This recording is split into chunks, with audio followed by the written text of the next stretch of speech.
यहाँ पर नैनलाल अभिजीत रावत जी के यहाँ जो पीटीआई के 1983 कर्मचारियों को निकाल दिया गया है, इसके बारे में जानने के लिए जब ये नैनपाल यादव रावत जी के यहाँ पर, तो यहाँ पर क्या बात हुई नैनपाल रावत जी से, एक बार इनके जो यूनियन लीडर हैं ब्रजेश नागर जी, एक बार उनसे हम पता करते हैं। ब्रजेश नागर, सजा किसको मिली? हमको बताओ, हम 50 साल की उम्र में कहा गया। अभी तो हमारी आपसे हम विधायक जी के पास आए हैं।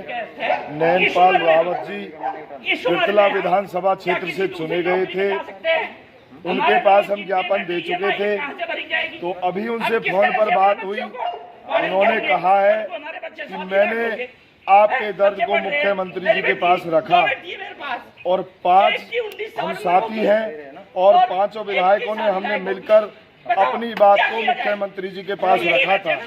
लेकिन मुख्यमंत्री जी ने कहा कि इनसे हम टेस्ट कराएंगे और इनके पास अनुभव है, इस अनुभव को देख करके ये टेस्ट पास कर लेंगे। और टेस्ट के लिए उन्होंने बोला और हमारे लिए इन विधायकों को उन्होंने कोई आश्वासन नहीं दिया है। अभी मेरी नैनपाल जी से बात हुई है फोन पर, उन्होंने ये संदेश दिया है। मैंने कहा हमें मिलने का समय दे दो विधायक जी, जो आपसे सीएम साहब ने कहा है यही बात आप जनता के बीच में कह दो। हम आपके दरवाजे पे नहीं आएंगे, हम उनके पास जाएंगे जो इस चीज में मुख्यमंत्री से हमारी बात को नहीं उठा रहा है। आज जब फोन पर बात हुई तो उन्होंने कहा कि मैं शुक्रवार को आपको समय दे देता हूं, शुक्रवार को 10 बजे या 11 बजे आप आ जाइए मेरे आवास पर। मैंने कहा कि हम जरूर आएंगे, मगर आप 5 विधायकों ने जो बात रखी है आप ये बात जनता को बता देना। सीएम साहब के पास मैंने बात रखी थी और सीएम साहब ने ये कह दिया है इनका अनुभव है, हम इनसे टेस्ट दिलवाएंगे और ये अनुभव के अनुसार टेस्ट पास कर लेंगे। मैं पूछना चाहता हूं, ऐसी स्टेटमेंट मुख्यमंत्री जी देते हैं, क्या एक आईएएस अधिकारी आईपीएस से भी सेवा में आने के बाद 5 साल बाद, क्या 2 साल बाद आप टेस्ट दिलवा करके दिखा दो, क्या वो 2 साल बाद उस टेस्ट को क्लियर कर लेंगे? ये कहाँ का न्याय है? 10 साल सेवा करने के बाद भी ये सरकार कहती है पीटीआईओं से दोबारा टेस्ट लिए जाएंगे। खामियां रही होंगी उस समय के चयन आयोग में रही होंगी। किसी भी साथी का कोई दोष सिद्ध नहीं हुआ है। 85 पेज का जो फैसला सुप्रीम कोर्ट ने दिया है, किसी भी कर्मचारी का कोई दोष नहीं। उसके बाद क्यों ऐसा सरकार कर रही है? इनको पीसने का प्रयास कर रही है। रोजगार दे ना सकी तो रोजगार क्यों मुख्यमंत्री जी छीनना चाहते हैं? किस बिहार पे इनका 10 साल बाद टेस्ट लेना चाहते हैं? मैं पूछना चाहता हूं, जो 34 साथी इस दुनिया में नहीं रहे हैं ऊपर से आएंगे टेस्ट देने के लिए। और कल में एक स्टेटमेंट आई थी परसों, दुष्यंत चौटाला जी एक स्तंभ है आज की डेट में, सत्ता के साथ जुड़े हुए हैं। उनका एक बयान आया था, एक इंटरव्यू में वो कह रहे थे अब हम इनसे टेस्ट दिलवा रहे हैं और इनका टेस्ट लिया जाएगा और ये भर्ती दोबारा करी जाएगी, जल्दी हम इस भर्ती प्रक्रिया को पूरा करेंगे। मैं कहना चाहता हूं दुष्यंत जी को, ये तो जो आपसे अलग है, ये तो एक अरसा राजनीति का जी चुके हैं, आपकी तो शुरुआत है और लोग और युवा शक्ति आपसे बहुत उम्मीद रखती है।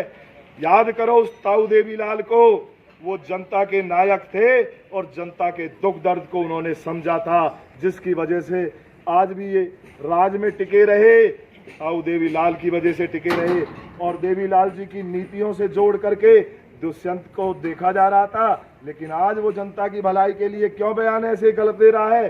जनता के पेट पर लात मार रहा है। 1983 पीटीआई परिवार खत्म होने जा रहे हैं और दुष्यंत जी कहते हैं सत्ता के साथ हाथ मिला करके नहीं, टेस्ट होगा और दोबारा भर्ती होगी।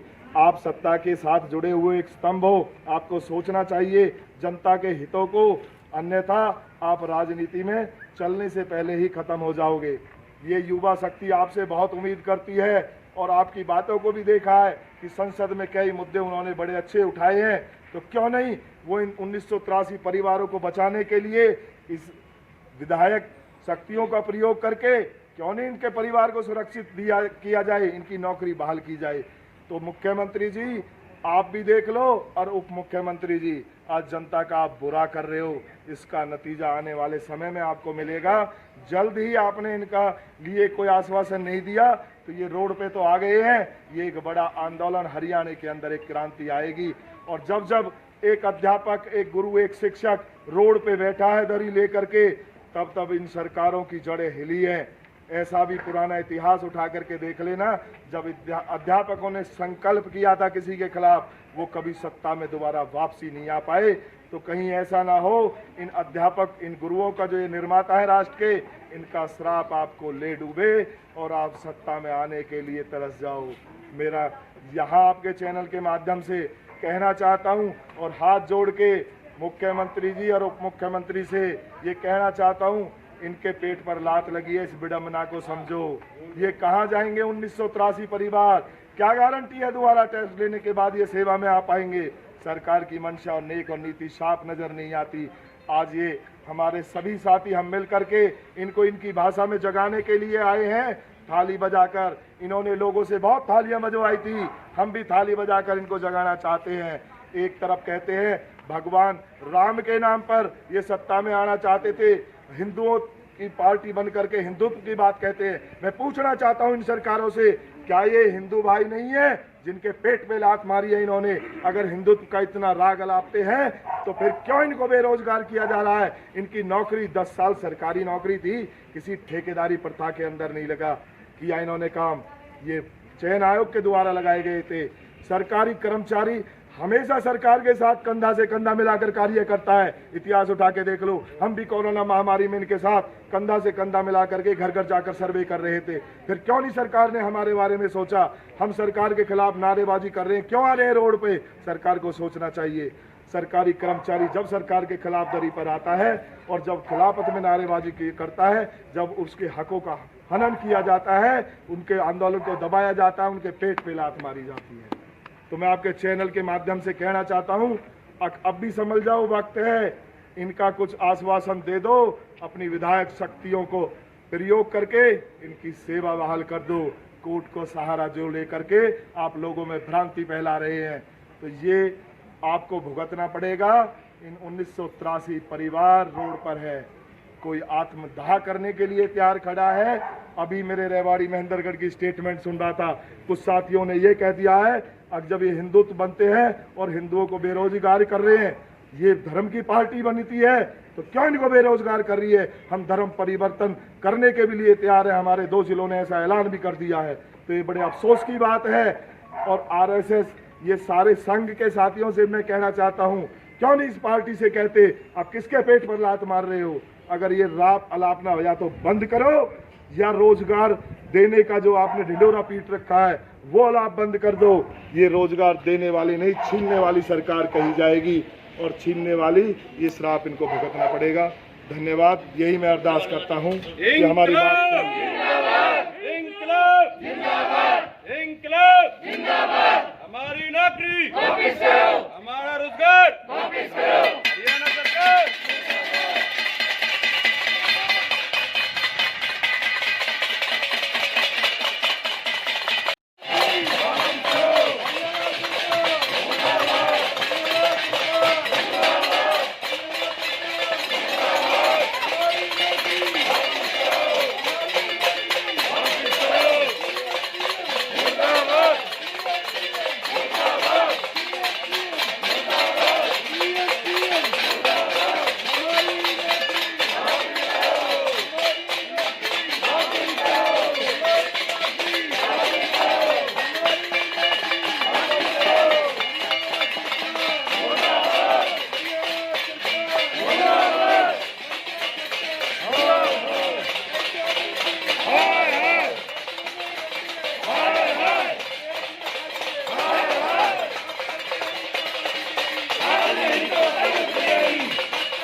हमारी नौकरी, हमारी नौकरी। नमस्कार दोस्तों, ये मुद्दा है 12 सेक्टर कोर्ट के सामने का, जहां पीटीआई के 1983 परिवार बैठे हुए हैं भूख हड़ताल पे।